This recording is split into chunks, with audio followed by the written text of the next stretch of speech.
is intercepted. Shaquille Griffin makes an incredible play. Coleman works out of the gun, runs the option, keeps it. He is into the end zone for the Knights touchdown. Welcome to Knightline Post-Game Live. When the clock expires, we go live. Knight Nation's only post-game call-in show goes live now.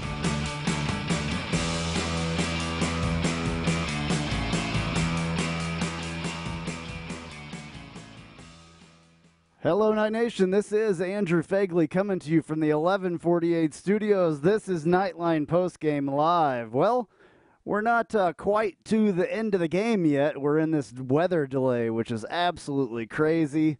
But your Knights, putting on a heck of a show out there for sure.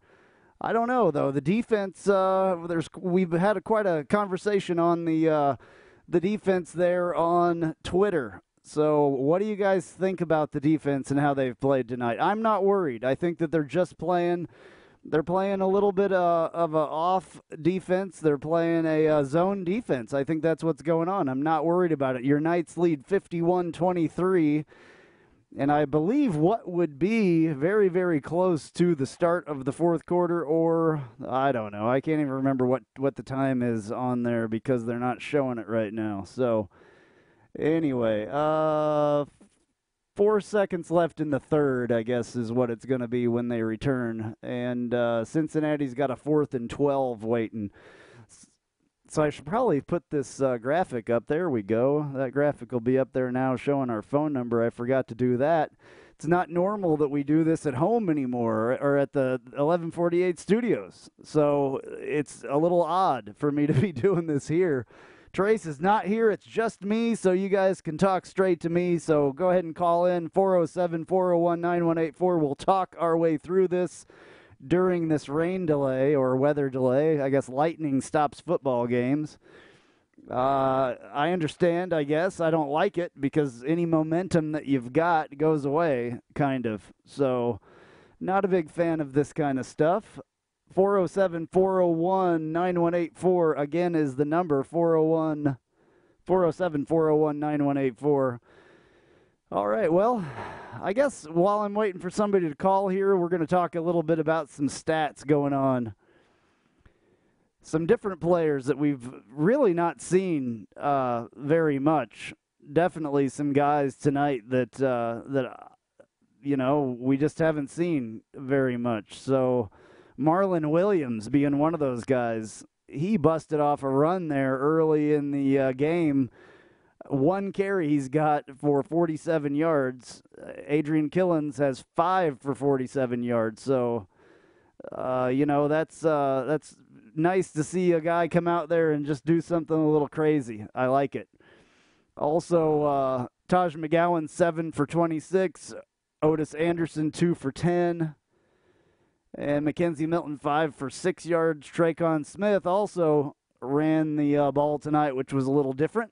We're not quite used to that as well.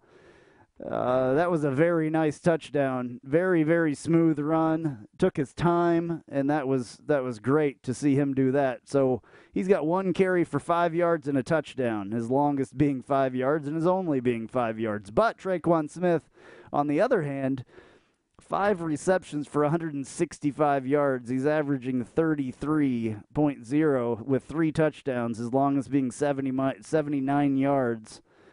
So that's pretty impressive. Let's see here what else. So, first downs, UCF has 23. First downs for Cincinnati, 21. Total yards, as we speak, we're still, waiting on this weather delay, obviously. It's not over yet. 515 yards so far for UCF through almost 3 quarters. 391 yards for Cincinnati. Passing 374 for UCF, 278 for Cincinnati. Rushing, here's the thing. This is something that UCF has not come against yet. Now we haven't had anybody run for over 100 yards on us, I don't believe yet. So 113 yards by Cincinnati, 141 for UCF. The other thing here is penalties. That's one of the things that I know everybody's going to want to talk about whenever the calls start coming in. 407 401 9184. Here we go. Here we got one. Let's answer this one. You're on Knightline. What's your name? Where are you calling from? My name's Tom. I'm calling from Clearwater. All right, Tom. Well, what's going on? What do you think about what you've seen tonight so far? Well, it's kind of an opposite of last year. So it's the offense is carrying them in this game, and the defense is the one that's seeming to be struggling just a little bit. I don't know if they're necessarily struggling, but they're giving up a lot of yardage.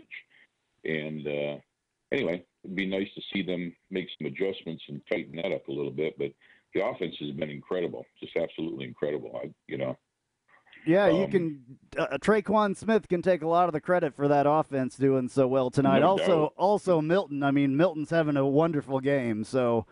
Yeah, he is.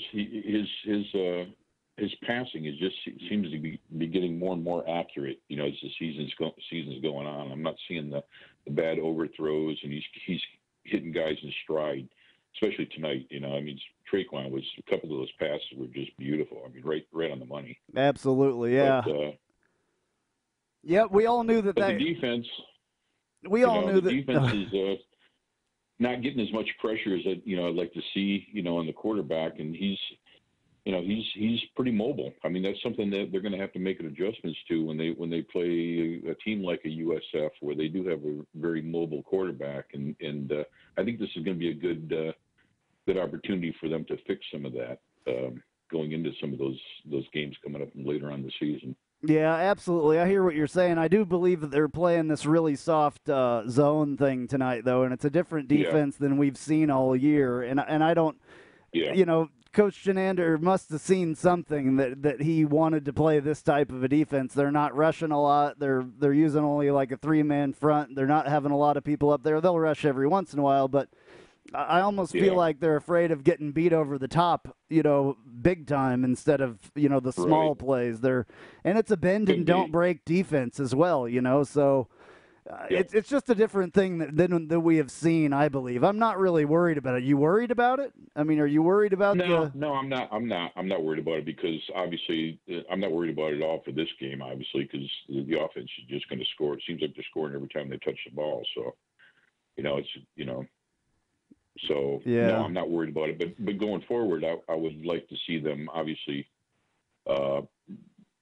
make the adjustments necessary for teams that play this type of offense. But I'm sure they will. I'm sure they will. What do you think about the penalties on the defense? What do you think about the penalties? The penalties?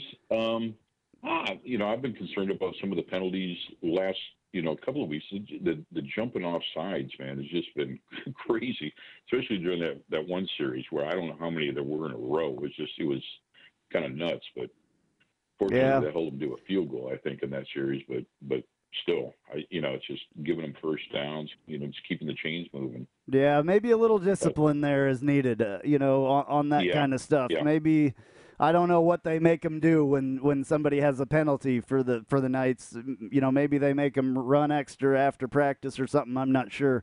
Most teams have some kind of get on them about anyway. But it's odd too because this team has been an extremely disciplined team so far this season. So it's I guess it's just odd to see that. Definitely. All right, man. Anyway. Thank you very much for your call. Really appreciate it. Well, absolutely. I hope they get back to playing it here and hope they're able to finish the game. I don't know. Do you know what the deal would be if they end up calling the game? And if would they just end it, effectively, at the end of the third quarter and UCF would win? How does that work? Do you know? I have no idea. That's a great question. Maybe somebody else can call in and give us that answer. I'm sure maybe one of the other callers can clarify that. Absolutely. Well, right on, man. Thank you very much for calling. Appreciate you listening. Absolutely. You guys do a great job, man. I enjoy it. Thank you very much. Have a good night. Care. Bye. Go Knights. You too. All righty. So there's our first phone call. Absolutely awesome. I want to talk to you guys about it. I want to know if you're concerned about these penalties especially. That's one of the things, you know, that it seems like we've been talking on Twitter all night, and it seems like people were quite worried about that. So I would love to hear that. They're showing a little bit of weather if you're watching the game right now, and they're showing those rain bands going through there, those little storms going through Cincinnati. And, oh, yeah. And then they're showing it on the TV. It is ugly, raining really hard. Maybe if you're out there and you're tuned in somehow, if you're standing around the stadium, maybe one of you guys are doing that. Maybe you could call and give us a little weather update. You can be the Knightline weatherman tonight. So I do need to say that special thanks to Travis Dever and the Dever team for supporting Knightline. If you're looking for a new home or getaway, Travis and his team have what you're looking for in New Smyrna Beach area. Check out the Dever team today, the deverteam.com. That's the easiest place to get to that. I don't know. Does anybody know the question that guy had about what happens if they don't resume a game in college football? That would be, you know, something to find out for sure. 401-9184, 407-401-9184. I keep doing that tonight. That's a little weird. Anyway, 407-401-9184. I guess let's get back to these stats that I was talking about. We can talk about that really quick. So anyway, I think we were talking about the penalties. UCF has 8 penalties for 44 yards. Cincinnati has 9 for 74, though. So we're still winning that battle, even though it looks kind of ugly. Turnovers. Obviously, Cincinnati has a turnover. They were talking quite a bit about Mackenzie Milton and his quarterback rating. All right, here's another call. You're on Knightline. What's your name? Where are you calling from? Hey, Andrew. It's Chris Carter calling. I don't know if you can hear me okay or not. Absolutely. Where are you calling from? It sounds busy. Toronto. I'm in a Boston Pizza right now trying to watch the game, but I saw that you guys went live, so I said, well, maybe call in and bitch about the defense. All right, go for it. What's that? Go for it. Tell us what you think of what's going on. These penalties, this lack of tackling, it's going to get us killed against good teams, especially the inability to keep the quarterback in the pocket. I know one particular team's going to be licking their chops when they look at this tape. What do you think about the penalties, especially? Well, I said it last week, not to pick, but this game obviously it's becoming an epidemic. You know, these guys are just being lazy. They're being lazy. They're not using proper techniques. Not only on the line. I mean, how do you get offside 4 times in a row, virtually just not watching the snap of the ball? It's ridiculous. And that's on the coaching. I mean, you know, if the coaches aren't drumming this into the players are you know, they're not doing their job. Well, I agree. Something definitely needs to be done about it. No question. Something definitely needs to be done about it. So, I mean, I don't know how we can get to game, 6 weeks of the season of practice and through camp and you know, our 4th game with officiating now and not be able to correct this problem. It doesn't look like it's being addressed from the top down, because you would think that this is something Frost wouldn't go for. But I don't see any change on the horizon from the way it looks today. Yeah, I hear you. Well, we will see what they can get done about it. What do you think of the play of Trylko Smith tonight? He's cracked wide open. He's making plays. McKenzie's throwing the ball on a dime. It's hard to tell because I can't really tell if their defense is that bad or if we're just that good. It's probably a mix of both. It looks like our guys are wide open all day. Sad to see McKenzie had his first sack of the year. The offense is rolling. The defense, they need to step up and stop, reading their own headlines or something. All righty, Chris, man, it's really, really loud where you're calling from. I'm going to let you go and let somebody else call in here, all right? Thank you for calling. I really appreciate it. I apologize about that. Are you guys going to have a call-in after the game? Well, let's see what happens, and then we'll see if we keep it going or what. So, all righty. Yeah, they'll play the rest of the game, I'm sure. But anyway, hopefully we'll keep the pedal down and put another 30 points on and make this game not look so bad. All righty, man. Anyway, thank you for calling. Appreciate it. Charge on. All righty. Wow, that was loud where he was calling from. That's cool, though. I'm glad that Chris calls from Canada. It's always nice to get an international call on our show here. So the phone's open, 407-401-9184, 407-401-9184. Where was I there? I'm going to maybe look at Twitter here. Let's see what people are saying. We've had an ongoing Twitter discussion pretty much all night. So it's been an interesting conversation because we ask for a grade there on the offense, and everybody's given really good numbers there. Oh, let's take this phone call. Hey, you're on Knightline. Where are you calling from? What's your name? Hey, this is Steven. I'm known as Knight in Atlanta on the boards here in beautiful Orlando, Florida. How All right, man. Tonight, man. Good. How are you? Good to hear from you. You've called before, and we've talked to you a couple times. Long-time listener, only infrequent caller. But I want to put a little context about what we're complaining about right now. Right? We scored 50-some-odd points tonight, and we're upset like our team is playing the worst game of the year because our defense has let Cincy drop, about 28 points on us, something like that. I don't even remember the exact score right now. And I think really this is just it's dropped 23 on us. It's just a bad game. Defense is just playing a bad game. They came out a little overzealous at the beginning. They're still being a little overzealous. There's some sloppy tackling. We've played two very good offenses in Maryland and Memphis and effectively shut them down on all facets of their machine. And we're just having a bad game, and we have the luxury right now of complaining about this in a way we've never been able to complain about as far as UCF football goes. That we're currently at 51 points on the board, and we're complaining that our defense has given up 23. So I want everybody to make sure they have proper context and objectivity when we're ranting and raving right now. I kind of agree with you because, they've been stellar so far this year. So you're bound to have a bad game. I would rather it be one side of the ball than the other. I would honestly rather it be the defense because of the way that the offense is playing. So, if you've got to have a bad game, why not have a bad game against a team like Cincinnati instead of a team like Navy or, unfortunately, I'm not even going to say it, but there's other teams out there that it's going to be way worse if we have a bad game. So it may be the scheme like I've been talking about. It may be that we're playing we've been playing a soft zone all night long. So, yeah, I mean,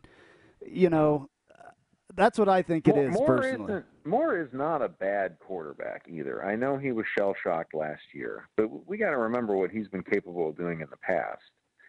And he'll cut you up. You give him space. You give him right routes. You have an off night, he'll make you pay. This could have easily been Memphis doing this to us last week. Absolutely. Or 2 weeks ago. When did we play them? Last week? Yeah, last week. Yeah. but it wasn't because we played lockdown, and it's an off game. And I think you're right on the scheme.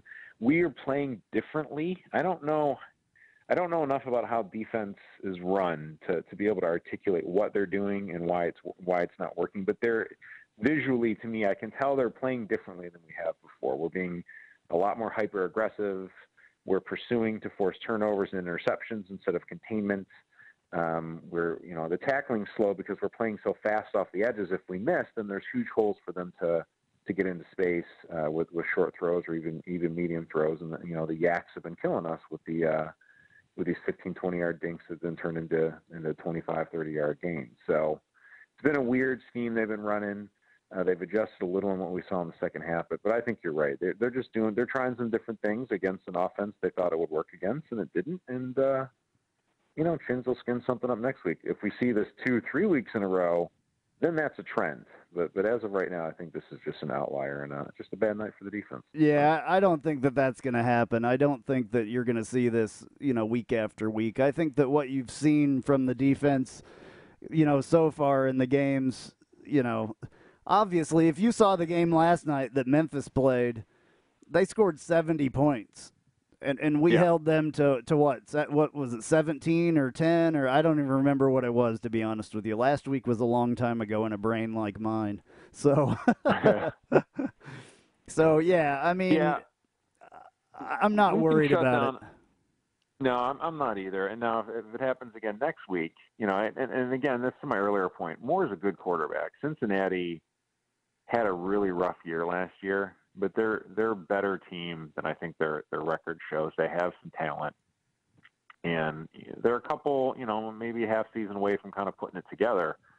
But Moore's a good quarterback. He's done some really good things in the past, and he'll cut you up. And if you're having an off night, trying some new schemes that you don't have the kinks worked out on, they'll make you pay. But all right, man, I'm hoping for people from the Storm calling, so I don't want to hold up the line. Take it easy. Thanks for opening this up. Give us something to do during the rain delay. Buddy. All right, man. Thank you very much for your call. I really appreciate you listening. Take care, bud. Have a good one.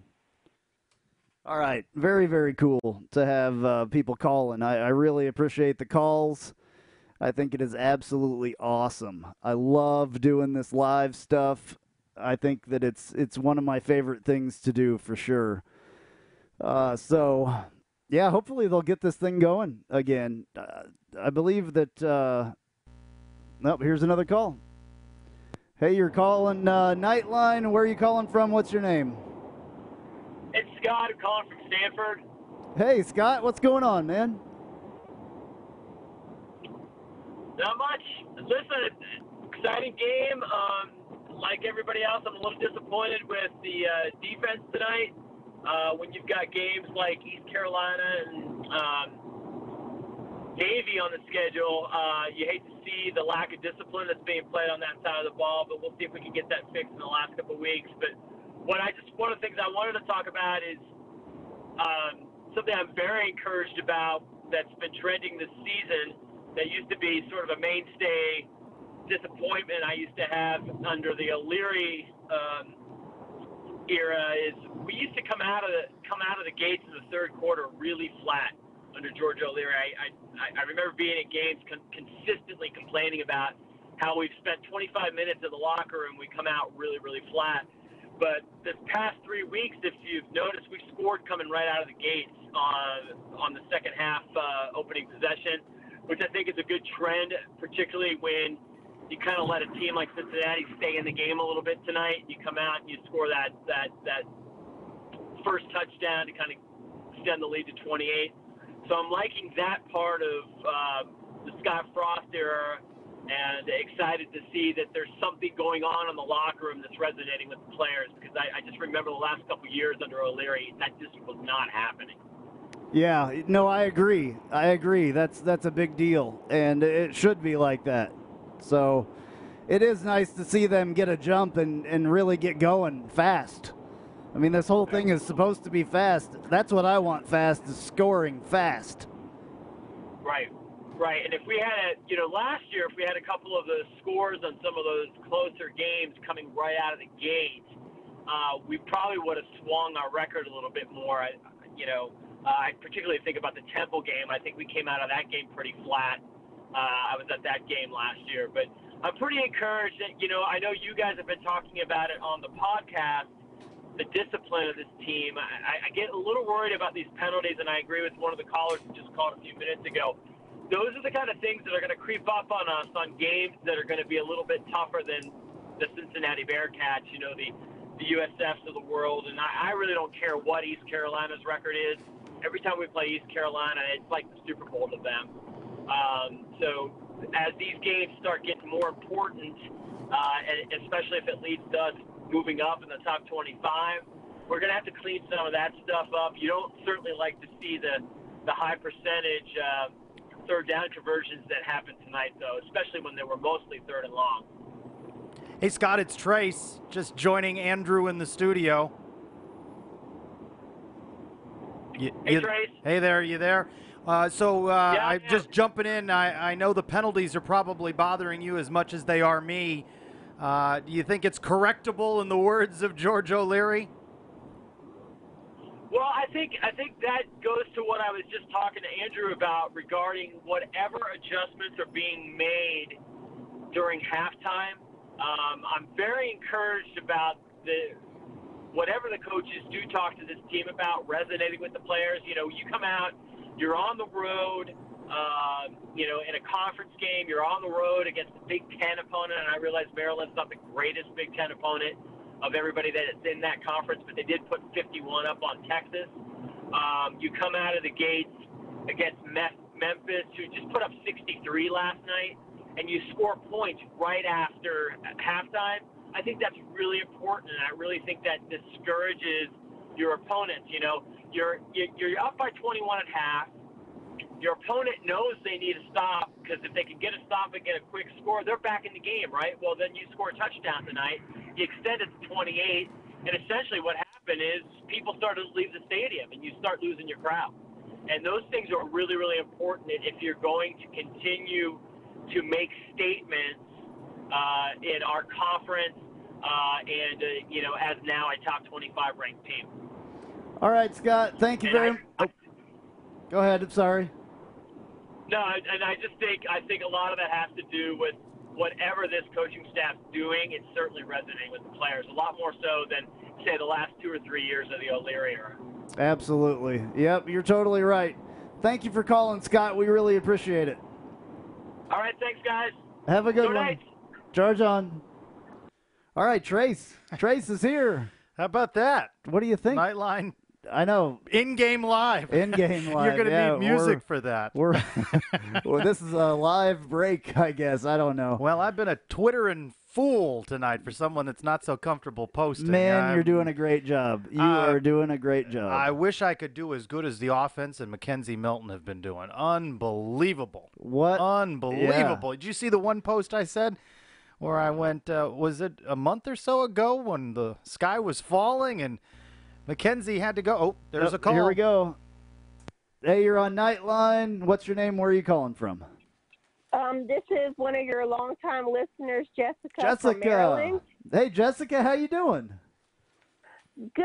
I've been listening to your shows. It's just been really hard to call in from work, but I got a couple of weekends off, so I'm going to be watching a lot of UCF football. I am very impressed with our offense this year. And it seems like when one's down, the other picks them up. Like if the offense is down, the defense picks it up. And That's I've been true. really impressed with our team this year, and I just hope it keeps rolling. Yeah, well, I do too. Jessica, how's it been going? I heard that you called in one other time and you told us you got a promotion or something, so you've been working a lot more, right? Yeah, I've been working a lot and all that stuff, but I've been able to watch at least 3 out of 4 games so far, and I'm waiting for this game to come on. And I don't care if it doesn't start till 12, even if I have to be to work early. I'll watch the end of this game. Hey, Jessica, this is Trace. Are you going to be at the Navy game? I think you said you had to work and you couldn't be at the Maryland game. Are you going to be at the Navy one? Yeah, I'm trying to figure that out. I may just have to do what I got to do because I would really love to see a UCF game. Especially one in your backyard. Well, I found some cheap flights, so I'm going to be going up. You'll have to message me if you're going to the game so we can meet in person. Oh, yeah. Did you guys like the Maryland Stadium?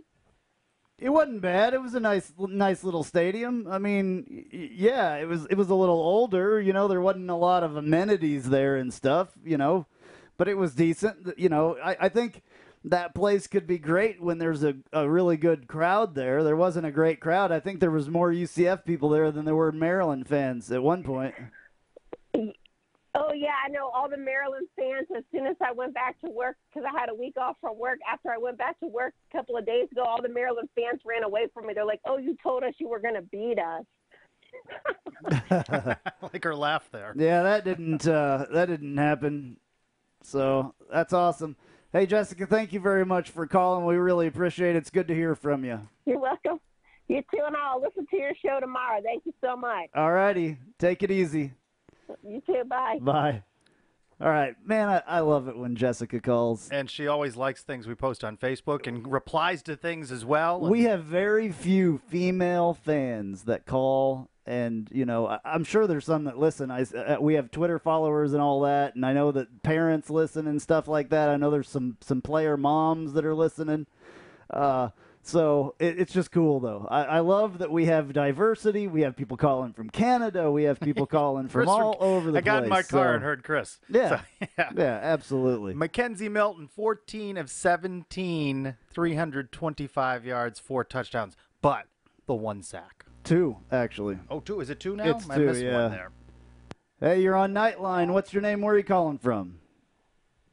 Yeah, hey, this is Ken calling from Altamont Springs. How are you doing? Good. How are you?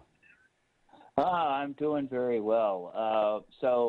Offense is playing very well tonight. Defense has me a little bit concerned. I mean, I know we're up by 4 scores, but they're not getting a whole lot of pressure on Moore. And there's too many guys catching balls wide open way down the field. What are your thoughts on what the defense needs to do to tighten this up?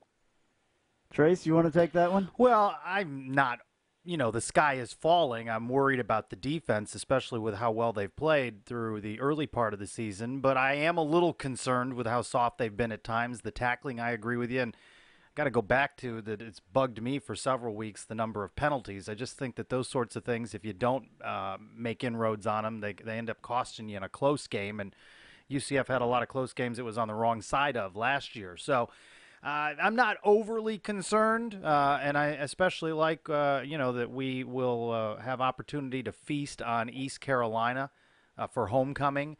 That is not a good team, gives up an awful lot of points, and doesn't score nearly enough. So I feel good going into next week. It's still Navy that concerns me on the schedule, and I'm confident in the defensive coaching staff that they'll make the necessary adjustments to defend against Navy.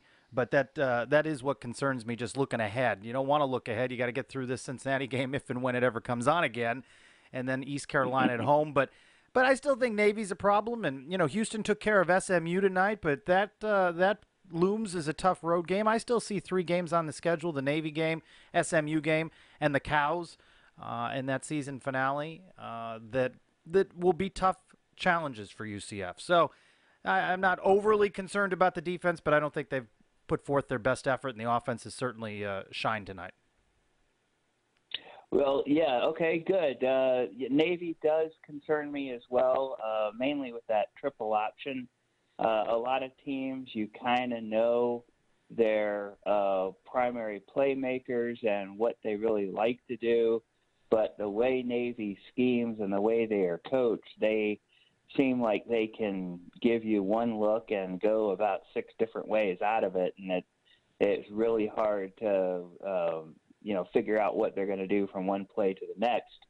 I have good faith in our defensive coordinators. Just hopefully the guys are on point and able to execute, for that game when we go and play there. Couple of statistics that are interesting. Cincinnati's rushed for 113 yards so far in this game. Looking at the Navy matchup with Air Force today, Navy beats Air Force 48-45. Passing for Navy, 86 yards. Rushing, 471. So you're going to get a test with them on the ground. And UCF, as we know, especially with the Memphis game and the Maryland game before that, those 2 teams did not rush for much on UCF. And you can say Cincinnati hasn't particularly rushed well either. So I think that's the point that Andrew had made when I jumped on and was listening to my car on the way over to the 1148 studios, that, it's a different animal. And I have confidence in Eric Chenander and his staff to have UCF prepared. Yeah, well, I'm looking forward to seeing you guys hopefully next week post-game. The Orlando Pride got knocked out of the women's playoffs today, so there's no reason to go and watch that game next week since my team isn't playing. So I will be out there at the stadium to watch UCF for homecoming. and then hopefully see you guys over at Burger U afterwards. Awesome. Thank you very much for calling, man. We really appreciate it. All right. Thank you. You guys do a great job. Love hearing your show every week in my podcast feed. And go Knights. Charge on. Charge Thank on. you very much. Have a good one. All right. Bye-bye. I like he's doing the promo for us there. Yeah, it's Catch great. you next week at It's Burger great. U. By the way, when we called a little bit of an audible and decided, maybe this game would go too late for Burger U. Does Burger U serve breakfast? Because we could still be there. I don't know. Yeah, How long are we going to do this? We're 34 minutes before midnight, so this is going to be a Saturday night, Sunday morning kind of thing. Yeah, we got calls in the queue. I'm watching it on the screen over here, so that phone will be ringing here really quick. This is great, though. It's an audible call into. You called the audible and asked if I wanted to go ahead and do it. It was a good idea. People are wanting to talk, so yeah, it's all good. Everybody's just staring at their TV. Hey, you're on with Knightline. What's your name? Where are you calling from? Hey, Brian from Plummer's Gardens.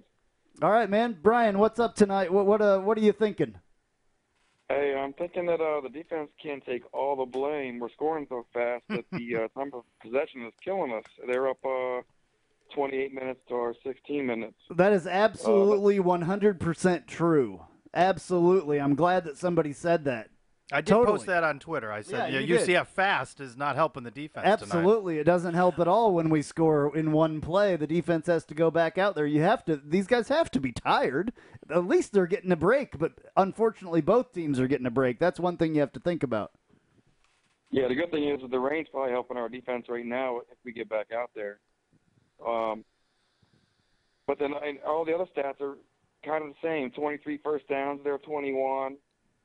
Except for our yards per play are a lot more with 13 to 6. Yeah, but score is the big one. Milton had 325 passing, but he has 374. Oh, okay. Who said that? I don't know. One of you guys said he had 325 earlier. Oh, okay. Well, it may have.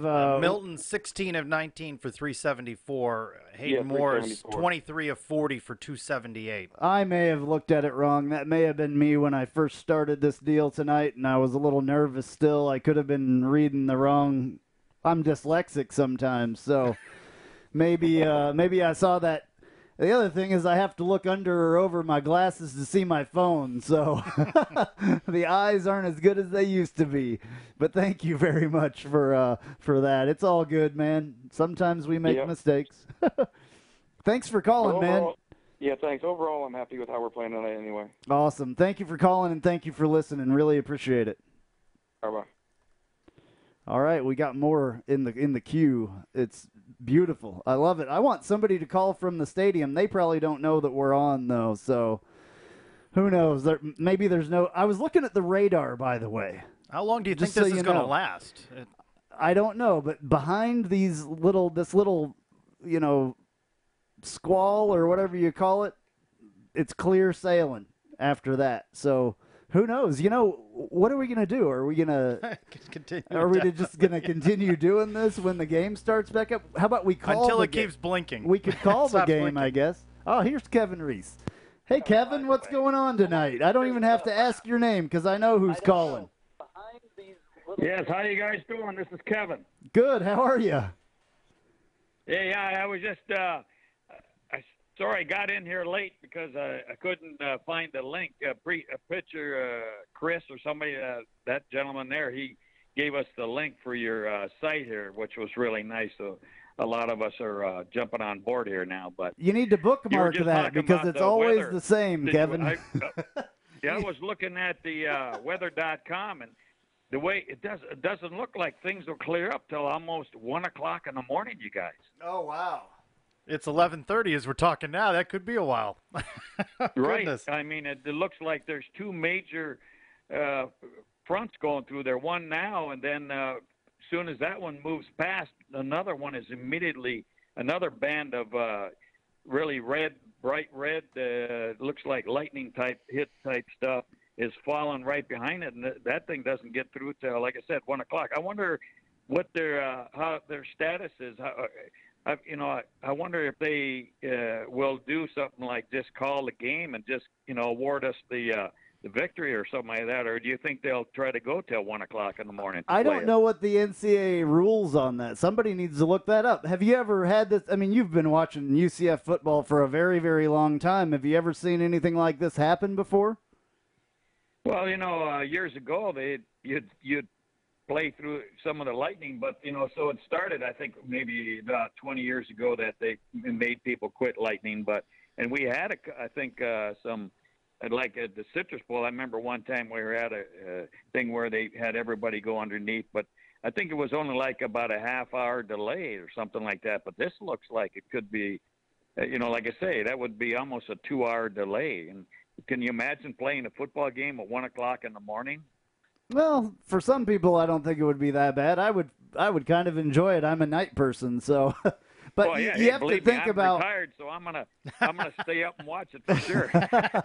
You have to think about the players though, and how that kind of the lactic acid sets into their muscles at this point. Because after a game, you have to keep stretched out during the game, and you have to keep warmed up. I wonder what's going on in there in the locker room. I wonder if there's any rules about treatment and stuff like that during these delays. I wonder if you can. You would probably, just like you say, I'm just thinking logistics right now. You're probably thinking that the higher ups at the place are talking and looking at the Weather Channel. And if it's like what I'm looking at, the weather.com, they might be talking to the conference commissioner and saying, hey, this thing doesn't look like it might not clear up till 1 o'clock in the morning. So they might be discussing that, and they're saying the same thing what you're saying is it going to be too harmful for the players to try to go back out there after a 2-hour delay, or whatever, and based upon the score. I mean, hey, they can just give us, as far as I'm concerned, they could just give us another 10 points and we'll call it a game. I'm sure we can score another 10 points. I would have really liked to see, I'd like to see 70 in this game, to be honest with you, if we can get there. Well, when you're talking about players. Our offense is so efficient. It's incredible. I mean, it's just they are really clicking. It's Milton is seeing the entire field. The announcers have made a big explanation about him, throwing to so many different receivers and that stuff. So I mean, how do you stop our offense? I mean, you got great running going. You're throwing to the tight ends. You're throwing to the backs. You're throwing to the receivers, all over the field. I mean, it's really outstanding how efficient this offense is looking, in these games here right now. Talking about players, you wonder if a delay like this, not that your quarterback is like your starting pitcher in a baseball game, but you wonder if Mackenzie Milton comes back out, or whether they go to Noah Vedral when they do get back out on the field. Actually, I agree with your statement. I wouldn't mind seeing a backup quarterback maybe after another series, and that because again, if there's one weakness for our team, it would be as if we were to lose Milton. I think that the offense would take quite a while to catch up to speed for sure, based upon what we've seen in that. So anyway, hey, I really enjoy your guys' discussions and that. And, hey, if it starts at 1 o'clock again, I'll be there, guys. Absolutely. Thanks, all Kevin. right. Well, we'll try to figure out the rules on that or something. Maybe we can start looking that up. I don't know. Yeah, that would be interesting because, like I say, it does not look good at all.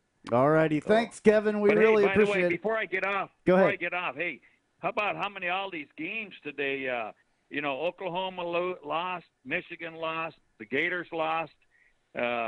So several teams, San Diego State's having a rough game right now with UNLV, it looks like. So, hey, we might even have a chance of moving up 2 or 3 spots if we win, I'll take it. However we get it, I'll take it. Yeah, have fun, you guys. All right, man. Thank you very much. Appreciate it. Bye. It is funny following some of the UCF beat reporters like Juan Toribio and others that we featured on the show that are in the press box there. They don't seem to be indicating other than they think the game is going to resume as well, so they're not hearing anything up there. I like this one from Tyler Grady with Night News, who says UCF fans are on the field dancing on the 50-yard line. So they seem to have lost control in Cincinnati.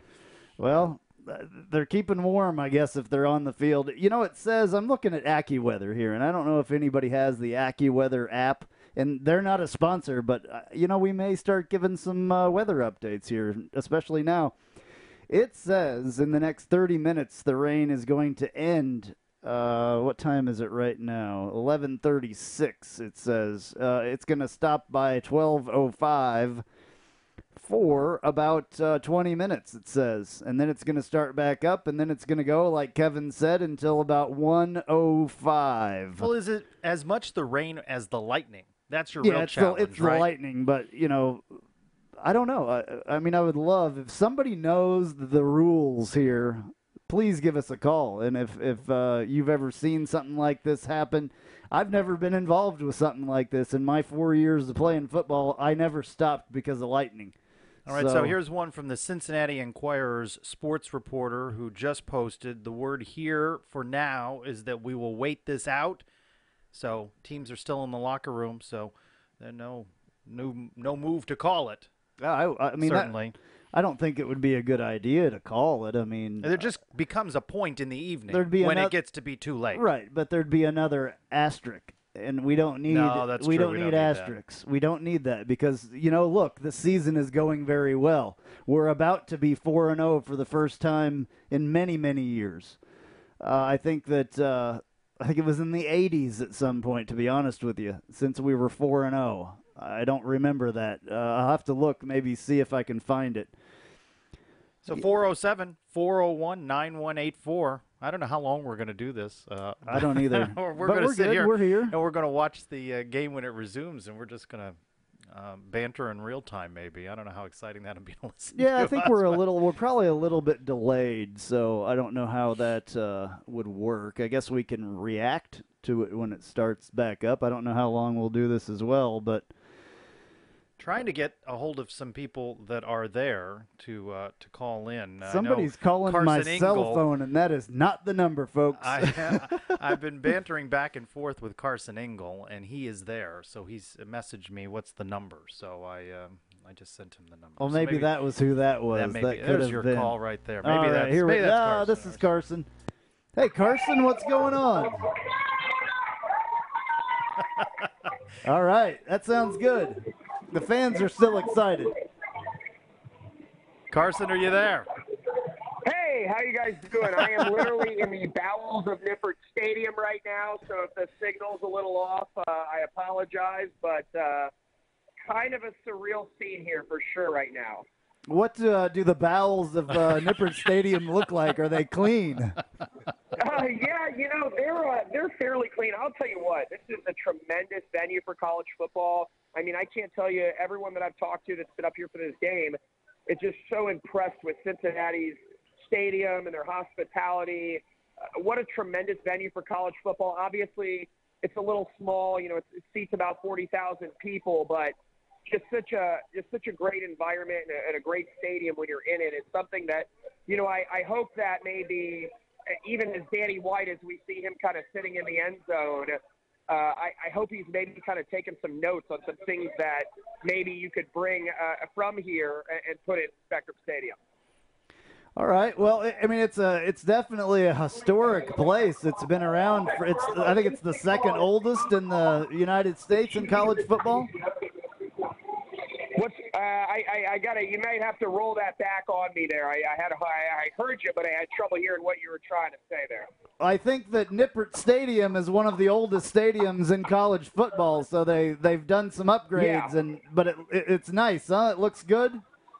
It's great. As far as I'm aware, and that's kind of a fact that's been thrown around here today, it is the oldest stadium in college football. It was built in 1901 originally, and obviously there's been a lot of work on it since, but 2015, I believe, is when they did like kind of a big renovation, and they put a lot of different suites and full boxes and all that kind of thing on here, and so they've renovated it quite nicely. And people are going crazy here. I mean, there's no Cincinnati fans left in the building, but there are a lot of Knights here.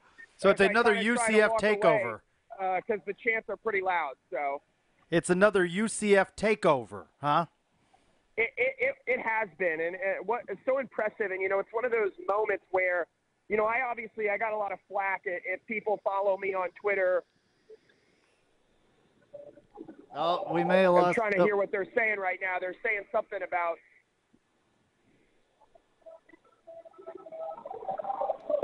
Carson Engel. Breaking news, folks. Something about the game right now as we're speaking here. This is breaking news on Knightline. They just called the game. They called it. They just called it over the loudspeaker. What did they say? Vince, what did they say? Did they say if there's a winner or a loser or anything? Yeah, UCF so is they posting just said it. The game's canceled. We don't know if there's a winner or a loser, obviously. UCF Twitter is saying give UCF. us the W there, but this doesn't really work like baseball either, guys. So. No, Carson updating UCF on Twitter is saying it's a final 51-23. UCF 4-0 for the first time since 1982. Awesome. That'll do it. You heard it right here. You heard it right here, live and breaking on Knightline. How cool is that? Thank you. What's up? So yeah, UCF says that we're the winners. Okay, so they're going to give us the win. Fantastic. Yep. It is the final score. That's obviously sitting through this game. Everybody that came up here, you're not looking to go home with no result in the thing. So people will be very happy to hear we got the win. So. Yeah, that would be horrible. So what did you think about the game tonight? Yeah, I mean, absolutely dominant performance by UCF, especially offensively. I mean, certainly you could say, maybe the defense, a little bit of slippage there. I don't know that the defense was 100% sharp, but it didn't really matter in this kind of game. So I think all good on East Carolina and, just a really good result to be able to get on the road in a tough environment against a team that, might not have the best talent, the kind of talent they want under a first-year coach, but we've seen Cincinnati. We understand that the ability and the talent is certainly there for them. Absolutely. Yeah, are you worried about these penalties? A lot of people have been talking about the penalties on defense. Are you worried about that? Yeah, no, I mean, it's a concern. I mean, I've heard Kyle talk about it with you guys, and I've heard Nick Patty talk about it with y'all, and I kind of understand what they're saying, that this is sort of the style in which UCF plays. So this is something that maybe is kind of new to us as a fan base that came under George O'Leary and how disciplined he was, and then maybe we kind of have to adjust our understanding of the way this team's going to play. So I get that as well. But you certainly, from a fan standpoint, that doesn't really – you're still going to be nervous about it. It's still a concern, and you'd like to see them shore it up if it's possible, certainly when, some of these trap games lie ahead. I mean, I was nervous about this one, but UCF kind of came out right away and made you think, well, we're not worried about this one today. We're going to put these guys away. But you think about the coming weeks, you think about at Navy, you think about at SMU, and those are some games that even today, you lie ahead and you're still a little bit nervous about them. Well, what a strange season it has been. 2 games impacted by a hurricane, and now a massive weather delay that leads to the early end of the game in Cincinnati, Ohio, of all places. What was that? I said it's been a strange season with 2 games impacted by hurricane at home, and now a road game in Cincinnati, Ohio, of all places. I've never seen anything like it, guys. I'm just happy to get out of the win. And I got to say this, this was something I was trying to kind of get through earlier, and then we had the announcement. People sometimes don't really understand the power of sports, and I think that's important. Not everyone may be as big of a UCF football fan as you and I are or the listeners are, but obviously there's a lot of people out there that care about this program. And to kind of see the scene here when everything was, the rain was pouring down and, there's maybe 50 of us in the stadium literally kind of staying on the outer concourse. And Danny White was on the field. Scott Frost was on the field. Mackenzie Milton was on the field. Some of his offensive line was on the field. And sort of just seeing the exchange back and forth from us upstairs under the covers and even some people that were kind of brave enough to run down and get a little wet and just show them that appreciation And the way that those guys, whether it was Coach Frost or whether it was McKenzie or even Danny White, the kind of back and forth that we got from them, it was a really special moment. And those are the kind of things that mean a lot to a fan base, and I think really resonate long term here if you're a UCF fan. Absolutely. Carson, we really appreciate you calling live from Nippert Stadium there on the campus of Cincinnati University. Go have a beverage, will you? All right, let's go. Let's go nice. Charge on, boys. All righty, take it easy. Thank you very much, man. All right, see ya. See ya. Anybody that knows Carson knows that he enjoys a pregame beverage or three, and it may be a stadium that doesn't sell alcohol because he sounded pretty coherent. But true. He did bring us the breaking news announced over that that game is over in Cincinnati. UCF the winner. UCF 4-0 for the first time since 1982. How about that? Yeah, so it was 82. I wasn't sure, but I'd heard that it was the 80s at some point. So. And you know what's interesting? UCF cracks the polls last week at 25, and there is opportunity now to move up because of some of the games that happened in front of UCF. West Virginia loses, Florida loses, so there's some opportunities there, and UCF may be knocking on that top 20 door, absolutely, huh? Maybe pick up a couple of spots at least. Well, I mean, I hate that there's going to be an asterisk by this game. I guess I don't know. Oh, I don't think that's fair. You think in the eyes of pollsters, the dominating performance by the offense? Do you think another quarter of this was going to slow down? It was almost 30 points there, so and the line was 14 to 17 points. Yeah. So they more than covered the point spread that was assigned to this game. Yeah. ESPN is on the app is still showing it delayed. I don't know if they've come on TV and said anything yet or not, or they're just going to forget about it. I don't know. So number 23, West Virginia loses to TCU 31-24. There's an opportunity to climb there. And then Florida loses to LSU at home 17-16. Florida was 21 in the poll. So some opportunities. And I'll tell you what, Navy beats Air Force today. You could see 3 American schools ranked in the top 25 when these new polls come out. How about that? Power 6. And we've been looking forward to and talking a great deal, and all the chatter has been in the AAC Daily and all of that of this, titanic clash of UCF and the Cows. Let us not forget October 21st in Annapolis, Maryland. You've got Navy, yeah, and that's a tough task. I worry about that one a little bit. This is going to be an interesting experience. Yeah, well, I mean, we've got to stop the run in that game. Obviously, they run for 400 and something yards today. They run for pretty much 400 and something yards every game, but they're honestly almost one-dimensional. So if you stop that run, I don't know. I mean, that's a very strange brand of football that they play up there in Annapolis. For sure. So UCF be 4-0 coming home for homecoming. Saturday night, 7 o'clock at the stadium with East Carolina, who gives up a boatload of points. Yeah. And we'll be back live at Burger U for this one. Yeah, that'll be fun. Definitely. It's kind of weird to be here at the 1148 studios doing a live show because we haven't done it all year yet. This is the first one. This is true. Because we were at Maryland, and now on ESPNU they're showing rain and people walking away. So I guess that's the deal. Thank you for attending tonight's game, it says. Thank you for attending. It is over. And there's a UCF fan for sure, I believe, on the screen. Rejoicing. Is that Danny White? It kind of looked like him. All right, so there it is. Final third quarter, 51-23. UCF, like you said, 4-0, 2-0 in the American. Unbelievable. All right, so there has to be more people listening now. We got to be able to go until Sunday morning before we call it definitely. We can do that. So it's 407-401-9184, 407-401-9184. Call us and talk to us about this craziness tonight. Absolutely crazy. So they're showing some stuff on the screen here that we could talk about. 8 different receivers for UCF, with at least one reception tonight. 5 touchdowns on 16 receptions. Look at that time of possession. It normally does not work out like this. 29 minutes, 11 seconds for Cincinnati, 15 minutes, 45 seconds for UCF. But with that, we did score, that second drive in one play, and that was pretty amazing.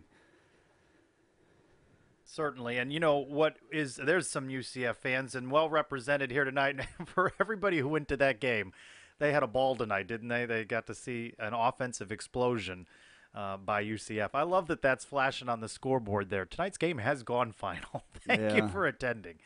That's good. I guess it is what it is. What a strange night on this channel, by the way.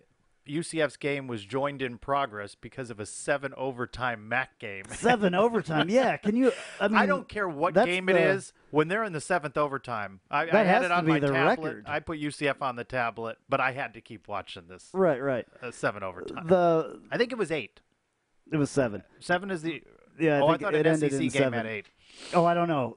It was the record for points scored in a game, though. What was combined it, points? 71 something. Combined points was like 139 or something like that. That's just crazy. And it was the record for that. That's just crazy. Yeah, that was crazy. It was on ESPN3, so if you were able to tune in to ESPN3, the game was actually on. I saw the first kickoff and all that stuff. But, 7 overtimes. I can't even imagine that. 2 seems like forever. So can you imagine being one of those fans in the stadium and just, who knows? And the home school lost in that one. Yeah, Buffalo. that would be. You know what's really interesting to me watching these UCF games now is that it's a different player that's doing something all the time. I mean, you see Otis Anderson come in. I mean, we saw Marlon Williams rumble for 40. Rumble, by the way. That guy rumbled for 47 yards. We saw that was impressive. I had to look at my roster. Who is this guy? We saw Savon Lowry with another interception. How? Back-to-back interceptions. This is 3 now that he's had in his career. Back-to-back weeks. Yeah. I mean, this is not who That's you crazy. think is That's going crazy. to be the person that does. Every week it's a different star, which for our UCF fantasy challenge with the fine folks at the Black and Gold Banneret, we just don't seem to pick right. We pick Traquan, and he's not the star of that game. Then they pick Traquan, and we go with Adrian Killens. Can we quit that? I think you keep saying that. No. Can we just quit? Not quitting that. I'd like to quit. No, I do like the thing you said, though, that I'm sort of the commissioner. So you are. So can we? I can think you this just game will have an asterisk on it. Can you absolutely? Can you just declare us the winner and we'll just end it now? Or maybe, like I said, maybe we should pick more players or something because it seems like you picked the hot player randomly. We picked all these players that do well, but the wrong week. I know. What's up with that? Oh, man. The wrong week. San Diego State extends its lead over UNLV, a no doubt emotional game for UNLV, home game in Las Vegas this week. But San Diego State cracking the polls there at 19. And, in that whole, I know they call it the group of 5, and we try to say we're in the power 6. But that's, UCF's going to have, it's going to, right, in the American schools between UCF, the Cows, and Navy, there's some knockout games coming, right? Absolutely, at the very least, there's some knockout games. One player that I have to recognize because I know his parents well, and Michael Klubiali. Oh, yeah, how about what? And I think I said his last name right that time. His mother corrected me. I was like, his mother and father. We go over it every time I see him. We stand there, and I have to say it at least 3 times. So it's a very hard name to say, and I say it wrong all the time. But man, what a catch that he had in the backfield. There was no way way the 5-yard line was going to trip him up. Unbelievable catch. Beautiful throw. Absolutely. Yes. Tremendous throw. Absolutely. That was I sent a text to his mom and said that was his redemption. They were, really worried about how people were going to think of him and everything after he tripped, and I'm sure he felt bad. He just tripped. It was the turf monster. The turf monster comes up and bites you every once in a while. That turf, I think, was unbelievable at Maryland, that game. I think that, teams can play games with their turf. I'm surprised nobody else has really been saying that because, if you're playing on a natural grass field, you let the grass grow a little bit higher sometimes and, slows players down. Well, if you don't fill the turf with those little rubber pieces and sand, if you don't fill that artificial turf, it's a little longer and it grabs onto your feet a little bit more. So I don't know. I think that turf was not filled as well. Their quarterback lost his ACL in that game, and one of our players broke his ankle. So I don't know. I think there was some funny business going on there. Hey, it's live. I can't even edit that out. It's kind of a bummer. But anyway, Michael Colubiali, man, Good for him. What a catch. And like you said, Milton is throwing lasers most of the time. I just think about the things that we were worried about a couple of weeks ago and how none of those things seem to concern us quite so much now. I mean, when I got in my car to come over here, you had a caller on from Orlando that called. Mm-hmm. He said, really, we're griping about this? We're finding things to nitpick. Yeah. You think about everything that's happening good so far this season. You think all of our listeners fell asleep because this? Oh, there we go. Perfect timing. You're on Knightline. What's your name? Where are you calling from? Hey, it's Andrew from Oviedo. Andrew from Oviedo. What a wonderful name you have. What's going on? What do you think about what's going on tonight? Or what went on, I guess. They called the game. I'm surprised they just ended. I was waiting, and next thing I know, they called it. I'm kind of bummed. I wanted them to finish it out. I wanted to see what actually happened at the end. Oh, absolutely. I got to say that our offense, I haven't seen our offense this potent in years. Scoring on every single drive reminds me of the 2013 season when we faced Connecticut. Yeah, absolutely. I mean, it was rolling then. Even to your point there, it's been a while since you've seen the offense this potent. I guess this really begs the question, when has the offense ever been this potent? I mean, the performance tonight is just unbelievable when you look at McKenzie's statistics and Traquan Smith's performance and so many different people touching the ball and making big gains with it. When have they fired on cylinders quite like this? The only thing I could think of is Connecticut back in 2013 with Bortles and Storm. Yeah, I mean, that season definitely the offense rolled, but it wasn't as high-powered as this. I mean, maybe in that Fiesta Bowl game, that was the most exciting offense I think that we'd ever seen at UCF that I can remember. And this, kind of has remnants of that a little bit. It's totally a different ball game in a way with Scott Frost, but I think this is what Scott Frost wanted to do, obviously, what he said he was going to bring here, and it's finally here. We're finally seeing it. Absolutely. It's definitely a breath of fresh air considered the O'Leary years. What are your expectations now? UCF moves to 4-0 for the first time since 1982. You have East Carolina and UConn and Austin Peay on the schedule yet. With an 11-game schedule, 6 wins is going to make you bowl eligible. So, it seems like that's in the bag. But what, coming off of the 6-6 season and a bowl bid off the 0-12, what do you think this team can do? What's a fair season now for UCF? I think we have a real shot at winning the American. Obviously, our biggest obstacles are going to be Navy and, unfortunately, USF. Well, which concerns you more? Honestly, Navy, because we've never won against that kind of offense before. I've never seen UCF go against a triple option offense. We've seen what USF can do, and they've had film on him, but I've never seen UCF. I don't think UCF has ever faced Navy and that kind of offense, so that's what I'm more worried about, uncertainty and willing to adapt to things they haven't seen. That's a good point. It's a very good point. That is one crazy, crazy offense. I think that we've been fairly good at stopping the run, though, and I think that that's going to work out in our favor if that defense doesn't have to be on the field the entire time for Navy. You know what I'm saying? True. Plus, we were getting burned a lot in the air tonight. Navy will probably only throw about 8 passes the whole game. Yeah, I mean, so I guess the whole thing is stopping the run, and like I said, we've been very good at it, so I think we're going to do all right in that game. I don't think it's going to be crazy. You just have to, stay on your man and know what you're doing back there. And I have faith in Coach Chin that he's going to do that. I think that he does an incredible job with this defense. This defense was just a different defense than we're used to seeing tonight. This was zone defense all night long. It was just different. So I think that we just haven't been used to seeing it. Absolutely. All right, man. Thank you very much for calling. Really appreciate it. All right, take care. Stay safe. All right.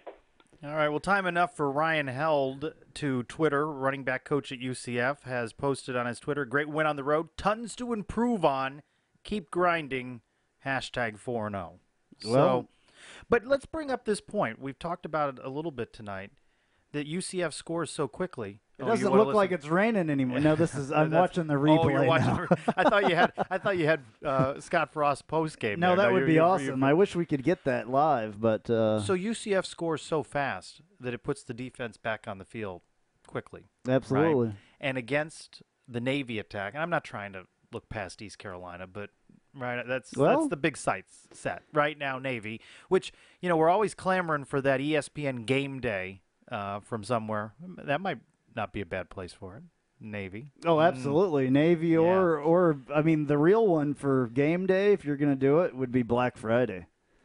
Even though game day is normally on Saturday, they could have a special game day for that game, because that if everything goes the way that we feel that it's going to go, that game is going to be huge.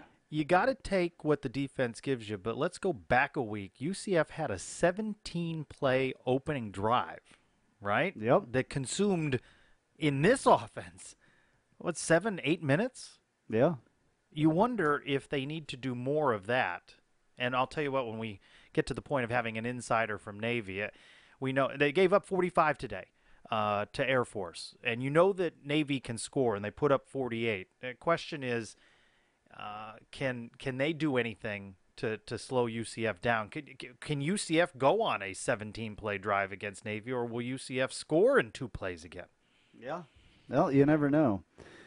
All right. Well, our number 407-401-9184, 407-401-9184. You know what we should do? Probably. I haven't played a commercial all evening, so let's do that right now.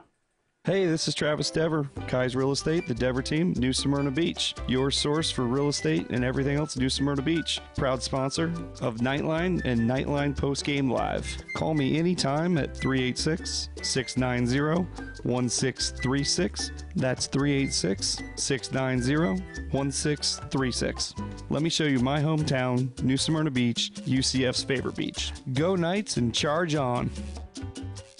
All right. Well, Travis Dever was at the game. I don't know if he should have been one to call in. He should have, but well, you never know, though. I think that last time I talked to him, he was having a heck of a good time. Yeah, I'm sure he was. Looking at Navy's schedule, so they won at Florida Atlantic 42-19 in the first game. They beat Tulane 23-21. Tulane, crazy. They moved up the game Saturday because of this hurricane. By the way, another hurricane. We're talking. Made landfall earlier got a lot of during folks, the game. In those areas that are Knights fans and no doubt hang impacted on by in this. New Orleans. They played Cincinnati and beat Cincinnati 42-32. They beat Tulsa 31-21. They beat Air Force 48-45, and then a real interesting game the week before they play UCF. So while we're playing East Carolina on homecoming, they are at Memphis. So Memphis has got the loss to UCF. What do you want to see in that? Do you want to see what Memphis's defense is like? So and you've been talking a lot about it since they put 70 on UConn. So we know that Memphis can score. That seems like it's going to be a high-scoring shootout. You rather see Navy win and put an end to Memphis and any chance they have of doing anything, or do you like Memphis beating Navy and maybe Navy's reeling a little bit when UCF rolls into town? I don't think Memphis is going to beat Navy. I really don't. I'd like to Game look at Memphis. Game at Memphis. Yeah, I'd like to look at Navy's stats a little bit more, to be honest with you, just because I don't know a lot about them. All I know is that they run that crazy triple option. So, well, today their quarterback was 4 of 11, but had 2 touchdowns. The quarterback, rushed 29 times for 214 yards with 2 more on the ground. I'm shocked that they're not ranked yet. They may be now. Yeah, I mean, they should be. They may for be sure. now. They may be coming in ranked. Rest of the American, Tulane, that I mentioned earlier, rolled all over Tulsa, 62-28. Temple beats East Carolina 34-10. Navy 48, Air Force 45. Houston 35, SMU 22. And, of course, the UCF win. Here's a call. Let's take this one. You're on Knightline. What's your name? Where are you calling from? Hey, Andrew. It's Chris calling back from Toronto. Hopefully you can hear me better now. Yeah, it's a lot better. What's going on? So I know when I called earlier, I was, ragging on our defense a lot, but I wanted to call back and just say how impressed. I mean, the offense was perfect tonight. They scored on every drive, and just the distribution of wealth, of talent we have, I think that's got to really help us in recruiting. I'd love to see how that bears fruit down the road, because if you're a recruit and you're looking at our offense, guys can come in as freshmen, true freshmen, play right away.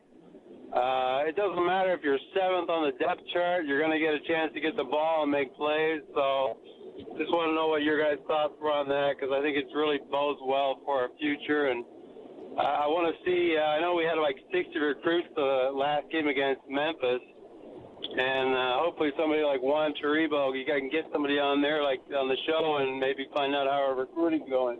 Yeah, I think it's a good point. We know Cincinnati had 320 kids on the field for that. Remember the insider telling us they expected a couple hundred kids on that? That's crazy, by the way. They had that many people. They had more recruits on the field than they had students in the stands for this game. But it's a good question to revisit on recruiting for sure. Well, anyway, like I said, I'm not too happy with the defensive discipline, but the offense couldn't have been better. Kind of sad we got cut short in 3 quarters, but I think we might have set some records, I think. But offense couldn't be done better, and Mackenzie Milton finally gets to finish a game for us. So I've been bitching about that, like just let him stay in there and play. Absolutely. All right, man. Thank you very much for calling again. We appreciate it. All right, you guys have a good night. All right, you too. Appreciate it. Thank you. Charge on. So because of this rain-shortened game, UCF ends up with 8 penalties for a total of 44 yards. But when you look at, see if I can find the penalty numbers that UCF has had for the first couple of games, it's been pretty high. We came out of the couple of weeks delay with a hurricane and said, well, that one might be sloppy. So here's the games. FIU 9 for 65. Maryland was 11 for 106. Come back with Memphis 12 for 109. Both of those, by the way, sound defeats of those two opponents. So the penalties didn't come to be a bugaboo, and then they finish 8 for 44. So it's a lot of penalty flags. You just wonder in a close game whether that comes back to bite you. You know, I'm looking here a little bit at the stats, and I don't know, this probably isn't updated from today's, but I'm looking at the total team offense for FBS, and Memphis was ranked number 9 on that list. And what I came on this for was to look at Navy. Navy's ranked number 49. 49 in? Total offense. Total offense. What about rushing? Well, I haven't gotten there yet. Yeah. But total offense, so you saw us shut down Memphis's offense. You saw us, shut down Maryland's offense. Yes, there was a little bit more offense going on tonight, but it really didn't matter because our offense was going. So actually the number 1 team for rushing yards leaders is Army, believe it or not, at 1,818 yards.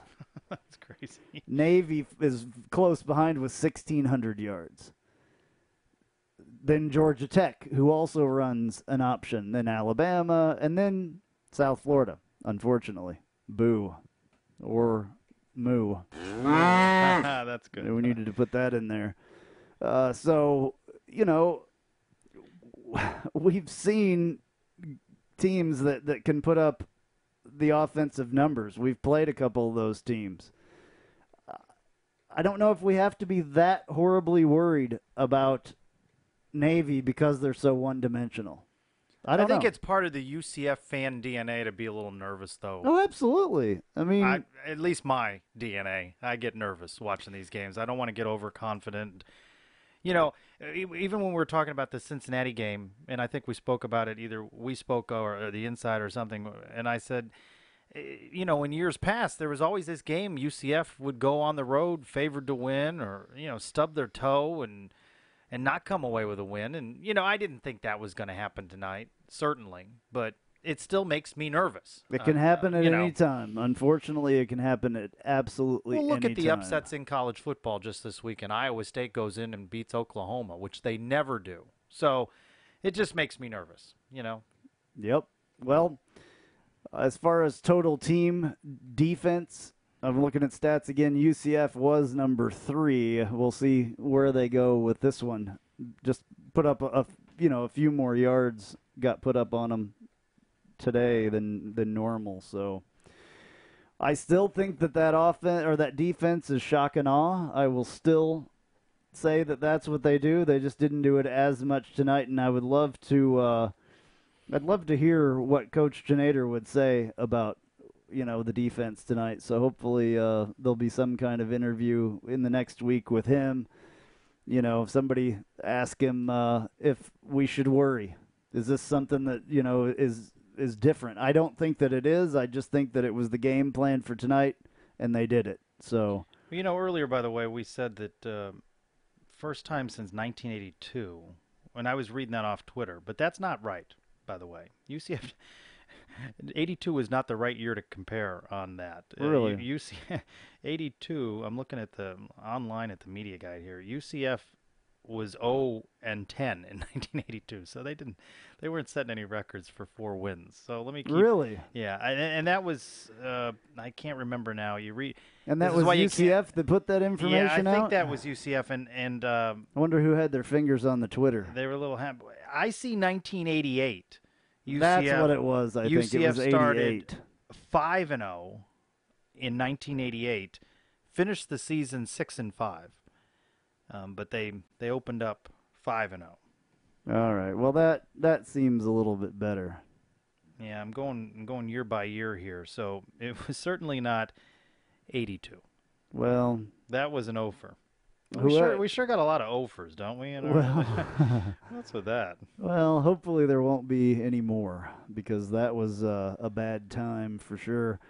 Well, we've made it past the midnight hour, so we come back in a few hours and do a real show, don't we? Yeah. We'll have Kyle Israel. We'll have Nick Patty. We've got our East Carolina insider answering questions. Maybe the defense will be part of those questions. I think this is a good idea. If we had waited, by the way, and not jumped on, we would have just come on at the end of some announcement. I guess so. And we had Carson Engel live from Cincinnati with, kind of the news. Yeah. He was trying to It was hear the it over news. I mean, it was live. It happened right there. So that's pretty good. All right. I'm going to give one more call out to our phone number, 407-401-9184, 407-401-9184. If you want to give us a call, do it.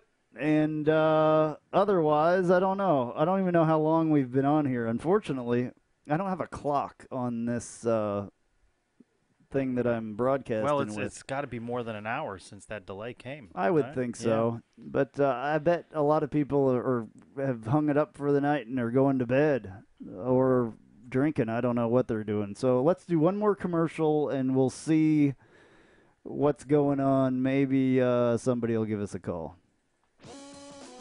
You've heard us talk about the great food at our good friend Kyle Israel's restaurant, The Little Greek Fresh Grill. The Little Greek now has franchises available. Please call 407-697-2272. That's 407-697-2272 to see what The Little Greek can do for you. Also check out The Little Greek's newest location at 3131 Daniels Road, Suite 104, Winter Garden, Florida. The Little Greek Fresh Grill. Fresh, flavorful, fabulous. By the way, it was UCF football Twitter that said the first time since '82. Well, so, hey, they're just a little slip. Call them out. They're Call trying them to. out. Nah, you should say. we hey, should at guys, least correct the record. You should correct it at least we'll and see say, hey guys, I believe that it was 1988. I think they got a couple of replies here. Yeah, they've got. Oh yeah. Yeah. Oh, they've good. gotten a couple of replies. Good. That's so good. I haven't seen them. It's tough in post game. When they're scrambling around and they're trying to get this stuff out. Now, obviously, under some unusual circumstances, it's challenging. You pick up post game live from Burger U, and I'm scrambling around in the post game, and they bring in players and Coach Frost and. I'll try and do this again as I did last game, where I try and take snippets of it and put it up on Twitter. Yeah, that was at least good. Folks can, You so were if you don't, UCF_Knightline, follow us on Twitter. You are a tweeting machine, my friend. I'm I very knew not you would. comfortable. I I'm not knew you would comfortable be with it. great at it, though. I knew you would. I'm not comfortable I've been with it. trying for a long time to get you to use the Twitter machine, and you are doing an excellent job. The Twitter machine. All right. Well, Trace, what do you think? Do you think I think we got to should, come back and do a big show not too long from now. So I think yeah, this has been you've fun. had a long day too. I know. Yeah. You were telling me Up that you've since dawn, been busy. So yeah. all right, guys. I It's know been fun. there's a few of you listening. So thank you very much for tuning in. Thank you for everyone calling in tonight. We've greatly appreciated it. So I think we're gonna hang it up.